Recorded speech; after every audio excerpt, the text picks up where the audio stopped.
বিসমিল্লাহির রহমানির রহিম। আমি খন্দকার দেলোয়ার হোসেন, সিনিয়র শিক্ষক, ধুকুরিয়া বালিকা উচ্চ বিদ্যালয়, বেলকুচি, সিরাজগঞ্জ। প্রিয় শিক্ষার্থী বন্ধুরা, তোমরা কেমন আছো? নিশ্চয়ই ভালো আছো। আমিও তোমাদের দোয়ায় ভালো আছি। এই করোনাকালীন সময়ে শিক্ষা প্রতিষ্ঠান অনেক দিন বন্ধ থাকার পরে তোমাদের সাথে নিয়মিত ক্লাসের যোগাযোগের ব্যবস্থা নেই, কিন্তু আমাদের প্রতিষ্ঠানের পক্ষ থেকে এই অনলাইনের ব্যবস্থা করেছে। আজকে অনলাইনের পক্ষ থেকে তোমাদের সবাইকে স্বাগত। তোমরা নিশ্চয়ই জানো, তোমাদের রুটিন দেওয়া হয়েছে। আজকে এই রুটিন অনুযায়ী আমার ক্লাস হচ্ছে নবম এবং দশম শ্রেণী, বিষয় হচ্ছে রসায়ন, অধ্যায় দ্বিতীয়। প্রিয় বন্ধুরা, তোমরা তোমাদের বাড়িতে যারা বসে আমার ক্লাসটি দেখছো, তোমরা সবাই টেবিলে বসে খাতা কলম নিয়ে প্রয়োজনীয় টিপসগুলো লিখে নেবে। আমি এই বিষয়গুলো সুন্দরভাবে বোঝানোর চেষ্টা করব। প্রিয় শিক্ষার্থীরা, আর কথা নয়, চলে যাচ্ছি মূল আলোচনা। এই অধ্যায়ে মূল আলোচনায় কি রয়েছে? পাঠের বিষয় রয়েছে পদার্থ ও এর বিভিন্ন অবস্থা, তাই না বন্ধুরা? তাহলে আমি তোমাদের একটি জিনিস এখানে দেখাবো, সেটি দেখো তোমরা সবাই।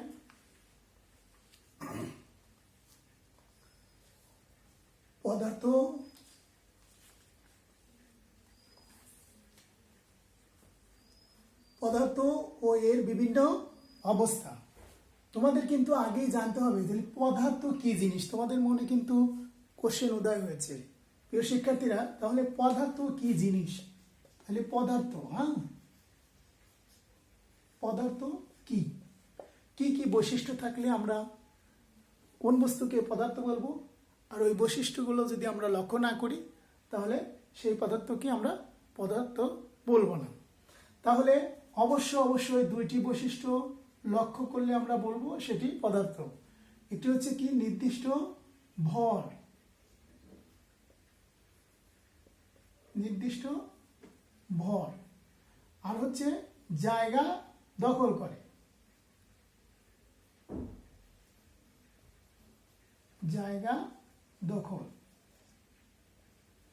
তাহলে এই দুইটি বৈশিষ্ট্য যদি আমরা কোনো বস্তুর মধ্যে দেখতে পাই, সেই বস্তুটি হচ্ছে পদার্থ। যেমন আমার হাতে একটি কলম রয়েছে, এই কলমটি পদার্থ কিনা সেটি আমরা দেখব যদি এই বস্তুটির মধ্যে এই নির্দিষ্ট দুটি কি থাকে, বৈশিষ্ট্য থাকে। তাহলে দেখো, এই কলমের অবশ্যই নির্দিষ্ট কিছু ভর রয়েছে, কারণ এটাকে যদি আমরা ওজন করি তাহলে কিছু নির্দিষ্ট ভর পাওয়া যাবে। আর এই কলমটি যদি যে কোনো একটা জায়গায় রেখে দেয়, সেই জায়গা সে দখল করবে, তাই তো? এই জন্য এই কলমটি হচ্ছে একটি পদার্থ। এরকম অনেক বস্তু রয়েছে যার নির্দিষ্ট ভর আছে এবং জায়গা দখল করার ক্ষমতা রয়েছে, তাহলে সেইটাকে আমরা কি বলবো? পদার্থ বলবো। তাহলে পদার্থ কি জিনিস নিশ্চয়ই বন্ধুরা এটি বুঝতে পেরেছ। তাহলে আরো জিনিস আমরা দেখব, সেটি হচ্ছে কি? যে পদার্থের বিভিন্ন অবস্থা। বিভিন্ন অবস্থার মধ্যে আমরা তিনটি অবস্থা লক্ষ্য করি। সেটি কি?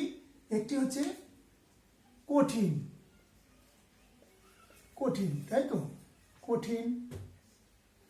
দুই হচ্ছে তরল।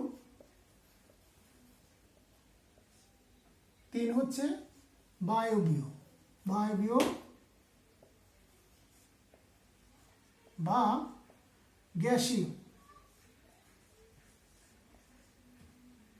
দেখতে পাচ্ছ বন্ধুরা? তাহলে এই কঠিন, তরল, বায়বীয় হচ্ছে পদার্থের তিনটি অবস্থা আমরা আপাতত লক্ষ্য করছি। এখন কক্ষ তাপমাত্রায় কোনগুলো কঠিন, তরল এবং বায়বীয় অবস্থায় রয়েছে সেটি আমরা দেখব। তাহলে দেখো, কক্ষ তাপমাত্রা। এখন তোমাদের মনে কোশ্চেন উদয় হয়েছে যে কক্ষ তাপমাত্রা কি? কক্ষ তাপমাত্রা কি? কক্ষ তাপমাত্রা, কক্ষ তাপমাত্রা কি? এটি হচ্ছে কোশ্চেন। কক্ষ তাপমাত্রা হচ্ছে কি? যে নির্দিষ্ট তাপমাত্রা ও চাপ কি? নির্দিষ্ট তাপমাত্রা ও চাপকে কি বলবো, নির্দিষ্ট তাপমাত্রা ও চাপ, এটি হচ্ছে কক্ষ তাপমাত্রা। ঠিক আছে বন্ধুরা, তাহলে কক্ষ তাপমাত্রা কাকে বলে, যে নির্দিষ্ট তাপমাত্রা ও চাপকে আমরা কক্ষ তাপমাত্রা বলি। কিন্তু এটি নির্দিষ্ট তাপমাত্রা রয়েছে, কক্ষ তাপমাত্রা কি 25°C মধ্যে যদি থাকে বা সেলসিয়াসের মধ্যে যদি থাকে সেটি হচ্ছে কক্ষ তাপমাত্রা। এই কক্ষ তাপমাত্রায় কঠিন পদার্থটা কি, যেমন আমি লিখলাম হচ্ছে সোডিয়াম ক্লোরাইড NaCl, এটি হচ্ছে কঠিন, হ্যাঁ, অর্থাৎ সলিড। তরল কি, তরল হচ্ছে আমরা যে পানি খাই সেই পানি, খাবার পানি, হ্যাঁ। আর বায়বীয় গ্যাস হচ্ছে কি, যেমন কার্বন ডাইঅক্সাইড আছে, আর কি আছে, অক্সিজেন আছে, আরও কিছু পদার্থ রয়েছে অনেক। তো এগুলো হচ্ছে পদার্থের তিনটি অবস্থা এখানে লক্ষ্য করলাম। সেটা হচ্ছে কক্ষ তাপমাত্রায় হচ্ছে কি লবণ, খাবার লবণ যাকে বলি, তরল হচ্ছে পানি, লবণ, পানি,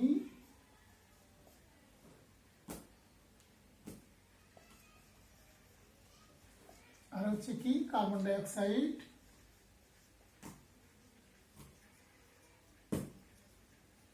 অক্সাইড, আর হচ্ছে কি অক্সিজেন, তাই তো, অক্সিজেন। তাহলে দেখো এই যে কঠিন, তরল এবং বায়বীয় অবস্থা, এটা আমরা এর মধ্যে আমরা যে দুইটি বৈশিষ্ট্য লক্ষ্য করব। যদি দুইটি বৈশিষ্ট্য লক্ষ্য করি তাহলে আমরা বলতে পারবো যে এটি কঠিন, এটি তরল, এটা বায়বীয়। সেই দুইটি বৈশিষ্ট্য কি, একটা হচ্ছে আন্তঃআণবিক আকর্ষণ, আরেকটি হচ্ছে আন্তঃআণবিক দূরত্ব। তাহলে এখন তোমাদের কিন্তু মনে প্রশ্ন উদয় হয়েছে যে আন্তঃআণবিক আকর্ষণ কি আর আন্তঃআণবিক দূরত্ব কি। তাহলে দেখো আন্তঃআণবিক আকর্ষণ কি, আন্তঃআণবিক আকর্ষণ হচ্ছে দুইটি অণুর মধ্যে যে আকর্ষণ, দুইটি অণুর মধ্যে যে আকর্ষণ সেটি হচ্ছে আন্তঃআণবিক আকর্ষণ, এবং আন্তঃআণবিক দূরত্ব হচ্ছে দুইটি অণুর মধ্যে যে দূরত্ব সেটি হচ্ছে আন্তঃআণবিক দূরত্ব। শিক্ষার্থীরা এখন লক্ষ্য করো যে আন্তঃআণবিক আকর্ষণ কোন পদার্থের মধ্যে বেশি আছে বা কম আছে, বা কি থাকলে, কিভাবে থাকলে সেটি কঠিন, সেটি তরল, সেটি বায়বীয়। দেখো প্রথমে আমরা কিছু কঠিন পদার্থের চিত্র এখানে দেখিয়েছি, বোর্ডে তোমরা নিশ্চয়ই দেখতে পাচ্ছ। এটি হচ্ছে কি কঠিন, তাই না? তাহলে কঠিন পদার্থ কাকে বলে তোমরা জানো, যে পদার্থের নির্দিষ্ট ভর আছে, নির্দিষ্ট আকার আছে এবং সে জায়গা দখল করে, তাই না, এবং আয়তনও আছে, তাহলে এটি হচ্ছে কঠিন। তো কঠিন পদার্থে দেখো একটি অণু আরেকটি অণুর সাথে কিভাবে গাদাগাদি করে কিন্তু লেগে আছে। এই জায়গায় এই কঠিন পদার্থের আন্তঃআণবিক আকর্ষণ হচ্ছে সবচেয়ে বেশি, সবচেয়ে বেশি। তাহলে আন্তঃআণবিক আকর্ষণ অর্থাৎ একটি অণু আরেকটি অণুর সাথে গাদাগাদি করে কি আছে বা জড়াজড়ি করে লেগে আছে, এই জন্য আন্তঃআণবিক আকর্ষণ হচ্ছে সবচেয়ে বেশি, এবং আন্তঃআণবিক দূরত্ব হচ্ছে কম, সবচেয়ে কম। অর্থাৎ এখানে কিন্তু দূরত্ব বেশি নেই, অর্থাৎ একটি অণু আরেকটি অণুর সাথে জড়াজড়ি করে আছে, এই জন্য এর আন্তঃআণবিক দূরত্ব হচ্ছে কম। এই দুইটি বৈশিষ্ট্য যদি আমরা কোনো পদার্থে দেখতে পাই সেটি হচ্ছে কি, তাহলে কঠিন পদার্থ, তাই না? এরপরে আমরা কঠিন থেকে যদি আমরা একটু তরলের দিকে যাই, এটি হচ্ছে তরল। তরল দেখো তরল পদার্থের হচ্ছে আন্তঃআণবিক আকর্ষণ মধ্যম, মধ্যম, তাই তো, আন্তঃআণবিক আকর্ষণ হচ্ছে মধ্যম। দেখো আগে ছিল কি একটি অণু আরেকটি অণুর সাথে গাদাগাদি করে বা জড়াজড়ি করে লেগেছিল, কিন্তু এখানে আমরা দেখতে পাচ্ছি তরল পদার্থে এসে যে একটি অণু আরেকটি অণুর মধ্যে একটু দূরত্ব বজায় রেখেছে, এজন্য এর আকর্ষণ ক্ষমতা হচ্ছে মধ্যম। আর আন্তঃআণবিক দূরত্ব হচ্ছে এটাও মধ্যম, এটাও মধ্যম। এরপরে আমরা যদি এই পদার্থ থেকে আমরা যদি বায়বীয় পদার্থে চলে যাই। বায়বীয়, এখানে দেখো এই পদার্থগুলোর কি, দেখো একটি অণু আরেকটি অণুর দূরত্ব একটু দূরে দূরে লক্ষ্য করা যাচ্ছে, তাই না বন্ধুরা? সেজন্য এর আন্তঃআণবিক আকর্ষণ হচ্ছে সবচেয়ে বেশি, না সবচেয়ে কম। এটা হচ্ছে আন্তঃআণবিক আকর্ষণ হচ্ছে সবচেয়ে কম, আন্তঃআণবিক আকর্ষণ হচ্ছে সবচেয়ে কম, যেহেতু অণুগুলো অনেক দূরত্ব বজায় রেখেছে এই জন্য আকর্ষণের মধ্যে কম, কিন্তু আন্তঃআণবিক দূরত্ব হচ্ছে সবচেয়ে বেশি, এই জায়গায় এসে বেশি। বুঝতে পেরেছ প্রিয় বন্ধুরা? তাহলে আমরা এখানে কি শিখলাম, যে পদার্থ কি, পদার্থের কয়টি অবস্থা? তিনটি অবস্থা। এক হচ্ছে কঠিন, দুই হচ্ছে তরল, তিন হচ্ছে বায়বীয়। হ্যাঁ, এখন কঠিনের মধ্যে কি দেখিয়েছিলাম আমরা, যে সোডিয়াম ক্লোরাইড, তারপরে দেখিয়েছিলাম পানি, আর দেখিয়েছিলাম হচ্ছে কি কার্বন ডাই অক্সাইড, আর হচ্ছে অক্সিজেন। হ্যাঁ, তাহলে দেখো এই কঠিন এবং তরল এবং বায়বীয় অবস্থা কখন আমরা লক্ষ্য করব, যেগুলোর মধ্যে দেখব যে দুইটি বৈশিষ্ট্য আমরা এদের মধ্যে যদি লক্ষ্য করি, যে আন্তঃআণবিক আকর্ষণ, আন্তঃআণবিক দূরত্ব। তাহলে কঠিন পদার্থের আন্তঃআণবিক আকর্ষণ কি, আন্তঃআণবিক দূরত্ব কি, সেটি কিন্তু তোমাদের শিখিয়েছি। তাহলে কোনো পদার্থের মধ্যে যদি আন্তঃআণবিক আকর্ষণ যদি বেশি থাকে, তাহলে সেটি হচ্ছে কি কঠিন। এখন কঠিন থেকে যদি আমরা তরলে যাই, আর আন্তঃআণবিক আকর্ষণ যার বেশি, আন্তঃআণবিক দূরত্ব যার বেশি কম, সেটি হচ্ছে কি কঠিন। আর যে পদার্থের আন্তঃআণবিক মধ্যম এবং আন্তঃআণবিক দূরত্বটাও মধ্যম, সেটি হচ্ছে তরল।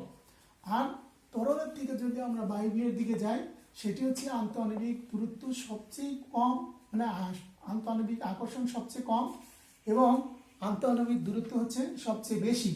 এটা যদি আমরা লক্ষ্য করি, তাহলে সেটি হচ্ছে কি বায়বীয় বা গ্যাসীয় পদার্থ। বুঝতে পেরেছো বন্ধুরা নিশ্চয়ই এটি? এবার আমরা চলে যাব কোথায়, পদার্থের হচ্ছে গতি তত্ত্বে, পদার্থের গতি তত্ত্ব। দেখো পদার্থের গতি তত্ত্ব ইংরেজিতে কি বলা হয়, কাইনেটিক থিওরি অফ পার্টিকেলস।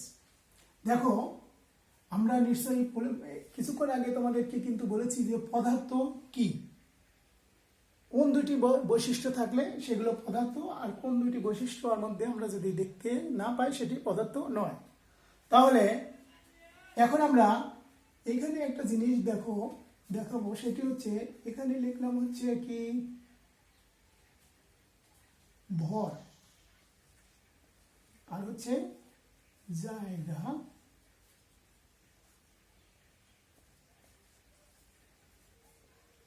দখল। ঠিক আছে, এখানে লিখলাম হচ্ছে তাপ, কি লিখলাম তাপ। তোমাদের কাছে আমার এখন কোশ্চেন, যে তাপ কি আসলে পদার্থ? প্রিয় বন্ধুরা, তাপ কি আসলে পদার্থ? তাপ কিন্তু পদার্থ না। কেন? তোমরা কিন্তু নিশ্চয়ই জানো তাপের কোনো ভর আছে কি? তাপের কিন্তু কোনো নির্দিষ্ট ভর নেই। তাপ কি কোনো জায়গা দখল করে? না, নির্দিষ্ট জায়গা দখল করে না। তাহলে তাপ পদার্থ না। তাহলে তাপ কি? তাপ হচ্ছে কি একটি শক্তির রূপ,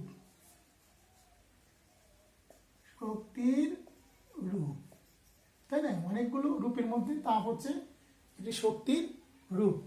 এখন এই জায়গায় যদি আমরা কঠিন থেকে তরলে, তরল থেকে বায়বীয়তে কিভাবে যায় সেটি আমরা লক্ষ্য করব। দেখো কঠিন পদার্থ, তাই তো? এই কঠিন পদার্থকে যদি আমরা তাপ প্রয়োগ করব, তাপ প্রয়োগ করলে কি হবে? অর্থাৎ এই কঠিন পদার্থের মধ্যে আমরা তাপ প্রয়োগ করা মানে শক্তি সঞ্চালন করব, অর্থাৎ শক্তি প্রদান করব। যদি আমরা এই কঠিন পদার্থকে আমরা যদি শক্তি প্রদান করি, তাহলে কি হবে? এই যে অণুগুলো রয়েছে, এই অণুগুলোর বন্ধন আস্তে আস্তে কি হবে, ভেঙে যাবে। কারণ কি, তাপ প্রয়োগ করলে এর অণুগুলো কি ছোটাছুটি করতে থাকবে, এর গতিশক্তি বেড়ে যাবে। বেড়ে যাওয়ার ফলে কি হবে, এর যে বন্ধন রয়েছে এই বন্ধনগুলো ভাঙতে থাকবে। ভাঙতে থাকলে সে এই অবস্থা থেকে কি অবস্থায় যাবে, তরল অবস্থায় যাবে, তাই না বন্ধুরা? তরল অবস্থায় যখন আবার যাবে সেখানেও আমরা কি করব, তাপ প্রয়োগ করব, এই তো। তাহলে তাপ প্রয়োগ করি, যখন এখানেও তাপ প্রয়োগ করব তখন দেখো কঠিন অবস্থার যে বন্ধনগুলো ভেঙে তরলে হয়েছে, অর্থাৎ এর আন্তঃআণবিক আকর্ষণটা কি হয়েছে, দূরত্ব হয়েছে বেশি, আন্তঃআণবিক দূরত্ব বেশি, আকর্ষণটা বেশি, এবং দূরত্বটা কঠিনের চেয়ে কম ছিল, কিন্তু এখানে একটু বেশি। অর্থাৎ একটি অণু আরেকটি অণু থেকে একটু দূরত্ব বজায় রেখেছে, অর্থাৎ আকর্ষণ কমে গেছে, এখানে দূরত্বটা এখানে বেড়ে গেছে, যার কারণে এ তরলে রূপ নিয়েছে। এখানে আমরাও কিন্তু তাপ কি প্রদান করছি, অর্থাৎ তাপ সঞ্চালন করছি। প্রিয় বন্ধুরা দেখো, এই তাপ প্রয়োগের ফলে সে কোথায় চলে যাচ্ছে, তরলের থেকে বায়বীয় বা গ্যাসীয় পদার্থে চলে যাচ্ছে। অর্থাৎ যখন এইখানে আমরা তাপ প্রয়োগ করছি তখন এর আন্তঃআণবিক আকর্ষণটা সবচেয়ে কমে গেছে, অর্থাৎ আকর্ষণ নাই এখানে। এখানে কি হচ্ছে দেখতে পাচ্ছি, একটি অণু আরেকটি অণু থেকে অনেক দূরত্ব বজায় রেখেছে। প্রিয় শিক্ষার্থীরা দেখো, এইখানে যখন তাপ প্রয়োগ করলাম তখন আন্তঃআণবিক দূরত্ব কি বৃদ্ধি পেয়েছে। তাহলে প্রিয় বন্ধুরা তোমরা এখানে কি শিখলে, যে কঠিন পদার্থে যদি আমরা তাপ প্রয়োগ করি তাহলে কঠিন, আর তরল পদার্থের যদি আমরা তাপ প্রয়োগ করি সেটা তরল থেকে বায়বীয় যায়। অর্থাৎ কঠিনে তাপ প্রয়োগ করলে কঠিন থেকে তরলে হবে, তরলে তাপ প্রয়োগ করলে বায়বীয় বা গ্যাসীয় অবস্থায় রূপান্তর হবে। তাহলে আমরা এখানে শিখলাম যে তাপ কিন্তু কোনো পদার্থ নয়, তাপ একটি শক্তির রূপ। অনেকগুলো রূপের মধ্যে তাপ হচ্ছে এক প্রকার শক্তি, যাকে আমরা যদি কঠিন পদার্থে প্রয়োগ করি তাহলে কঠিন থেকে তরলে, তরলে যদি আমরা আবার তাপ প্রয়োগ করি তাহলে কঠিন থেকে তরল থেকে বায়বীয় রূপান্তর হয়। এটিকে বলা হয় হচ্ছে কি পদার্থের গতিতত্ত্ব। প্রিয় শিক্ষার্থীরা দেখো, তাহলে দেখো এখন আমাদের কিন্তু এই জিনিসগুলো তোমাদেরকে ভালোভাবে বোঝানোর চেষ্টা করেছি, নিশ্চয়ই বুঝতে পেরেছো। এখন আমাদের সময় প্রায় শেষের মধ্যে। তোমরা সবাই জানো এই করোনাকালীন সময়ে আমাদের দেশের অবস্থা খুবই দুর্বিষহ। তোমরা যখন বাইরে যাবে অবশ্যই মাস্ক পরে বাইরে যাবে, এবং বাইরে থেকে যখন বাড়িতে আসবে তখন সবাই সাবান বা হ্যান্ড ওয়াশ দিয়ে হাত মুখ ভালো করে ধুয়ে নেবে, কারণ এটি হচ্ছে একটি শ্বাসের রোগ।